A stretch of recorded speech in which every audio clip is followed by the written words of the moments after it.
Imagine a world where some of our most cherished foods were born not out of culinary creativity, but out of the dire necessity of war. Throughout history, the heat of battle has given rise to unexpected culinary innovations. Travel back to the time of the Napoleonic Wars. Napoleon Bonaparte, eager to feed his massive armies efficiently, offered a hefty reward to anyone who could devise a method of preserving food. Enter Nicolas Appert, who developed a method of sealing food in airtight glass jars, the precursor to canned food. His invention led to the creation of canned meats and vegetables, staples in most kitchens today. Next, journey to the American Civil War. The Union Army needed a portable, non-perishable, and high-energy food for its soldiers. Thus, John and Isaiah Harper created the first condensed milk. This innovation not only fed soldiers but also revolutionized dairy consumption. Fast forward to World War I. A global conflict meant food shortages and rationing became commonplace.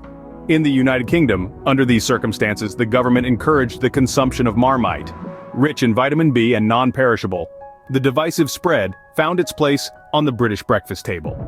In the same era, over in the United States, another food innovation was making waves.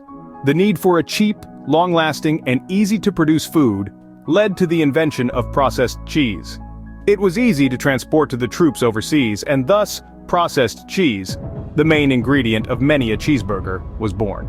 As we move towards World War II, Spam, or special processed American meat, comes into focus.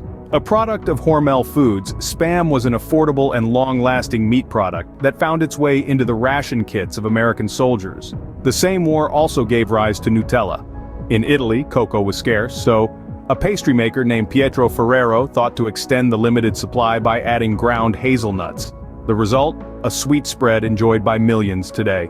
In the aftermath of World War II, during the Korean War, American Army bases in South Korea were a source of surplus processed meats, which the locals creatively incorporated into their cuisine. This led to the creation of budae jjigae, or army stew, a popular Korean dish to this day. Finally, during the Gulf War, soldiers received MREs, or meals ready to eat. These contained a curious item, a brownie that could last for years. The preservation technology behind this long-lasting dessert has since been applied to various foods. In summary, wars have been a surprising catalyst for culinary creativity, from canned foods and condensed milk born out of the Napoleonic and Civil Wars, through Marmite and processed cheese from World War I, to Spam and Nutella from World War II, and finally, the long-lasting brownie from the Gulf War. All these foods are testaments to human ingenuity in times of crisis. These foods, born out of necessity, have transcended their origins to become integral parts of our culinary landscape.